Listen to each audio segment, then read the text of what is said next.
આમળા છે તે વિટામિન સીથી ભરપૂર છે અને વાળ અને સ્કિન બંને માટે ખૂબ જ ગુણકારી છે.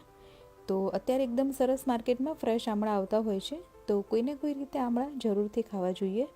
તો આજે આપણે આમળાનું અથાણું બનાવવાના છીએ. એકદમ સરળ રીતે ટેસ્ટી એવું આ આમળાનું અથાણું બનીને તૈયાર થાય છે. તમે પણ જરૂરથી બનાવજો.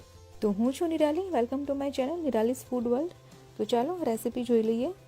તો તેના માટે મેં અહીંયા 500 ગ્રામ જેટલા આમળા લીધા છે.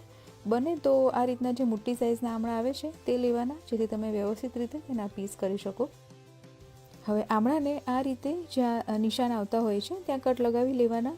ત્યાર પછી તેને એક એક પીસને છૂટું કરી લેવાનું છે.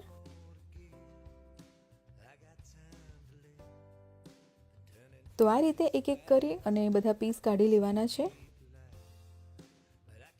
તો તમે જોઈ શકો છો બધા જ આમળાના મેં પીસ કરી લીધા છે અહીંયા.